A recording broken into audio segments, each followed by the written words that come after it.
18. धर्माचे स्थान हृदय पोट नव्हे. ऑगस्ट 1927 मध्ये रत्नागिरी हिंदू सभेनं एका भंडारी गृहस्थास, जो इंग्रजी 7व्या इयत्तेपर्यंत शिकलेला होता आणि ज्याच्या हातून काही अंशी वेडगळपणाने आणि काही अंशी उपासमारीने मुसलमानाच्या घरी 2-3 महिने अन्नोदकादी व्यवहार केल्याचा दोष घडला होता, त्यास शुद्ध करून घेतले. संस्काराचे वेळी बॅरिस्टर सावरकर यांनी केलेल्या भाषणात काही भाग अत्यंत महत्त्वाचा आणि नेहमी ध्यानात ठेवण्यासारखा असल्यामुळे तो आम्ही खाली देत आहोत. वास्तविक पाहता कोण्याही हिंदूने मुसलमानांचे किंवा ख्रिस्त्यांचे अन्न खाल्ले किंवा पाणी प्यायले म्हणजे तो बाटतो ही कल्पनाच खुळी आहे. कारण धर्माचे स्थान पोट नसून हृदय आहे.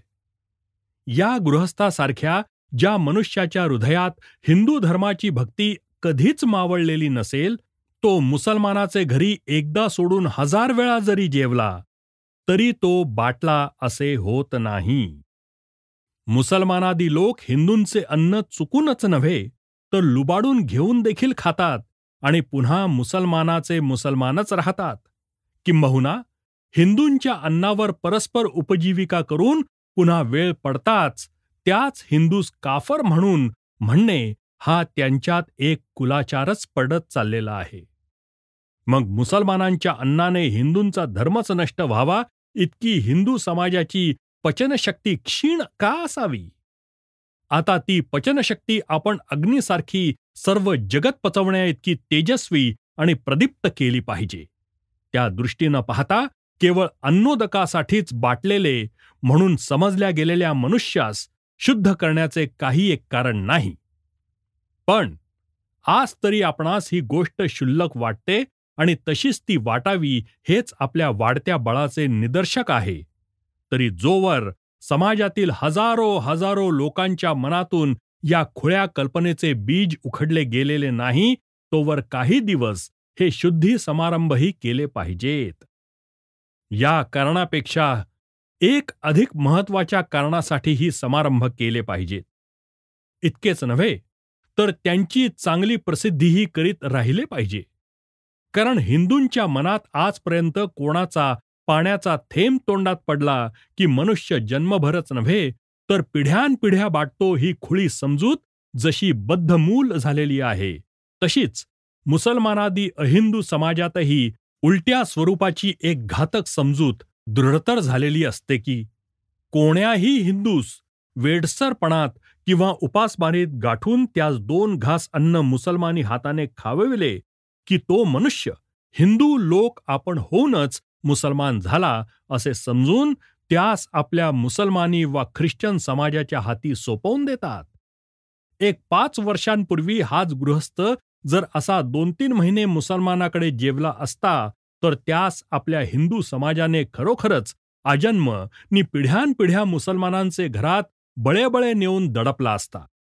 आता आपल्याला अन्नोदक व्यवहाराचे काही महत्त्व वाटत नाही.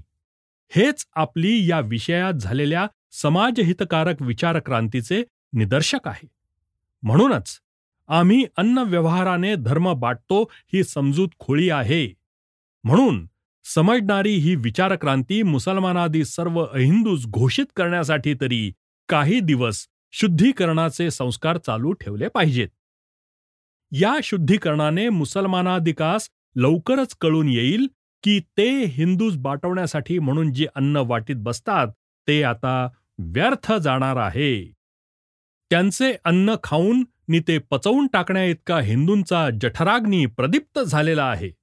असा अनुभव 2-3 वर्षे त्या अहिंदू समाजास येत गेला की ते पुन्हा हिंदूस दुष्काळ, उपासमार, वेड अशा आपत्तीत गाठून त्यास बाटवण्याचे दुष्ट हेतूने पोषित बसण्याचे विफल श्रम आपोआप करीत नासे होतील. आता ते दिवस गेले की एक दिवस हिंदूस 2 तुकडे चारले की तो आणि त्याची संतती मुसलमान होई. आता हिंदूस इतक्या स्वस्त मूल्यावर विकत घेता येणे शक्य नाही. हे एकदा मुसलमानादिकांच्या पूर्ण प्रत्ययास आले म्हणजे मिशनरींच्या धंद्यास देखील पार उतरती कळा लागलीच म्हणून समजा. अमेरिकनादी लोक मग अशा विफल साधनांवर कोट्यावधी रुपये खर्चणार नाहीत. आज हिंदू पोसला, 10 वर्षे पोसला, तरी संधी सापडताच तो आपला एक तुळशीपत्र खाल्ले की पुन्हा हिंदूंचा हिंदू होतो असे पक्केपणे कळले की ते पाद्री आणि पीर आपली भ्रष्टाचाराची दुकाने भराभर आटपू लागतील. आम्ही तर प्रत्येक हिंदूस उघडपणे सांगतो की निरुपाय होईल तर चापून मुसलमानांचे घरी खा, पाणी प्या, इंग्रजांचे घरी खा, पाणी प्या, सर्व जगाच्या घरी खा, पाणी प्या आणि जेवण झाल्यावर लगेच मुखशुद्धीसाठी एक तुळशीचे पान तोंडात टाका की तुमची मुखशुद्धीच नव्हे तर आत्मशुद्धी होऊन आणि पार पचवून टाकून तुम्ही पुन्हा हिंदूंचे हिंदूच राहाल.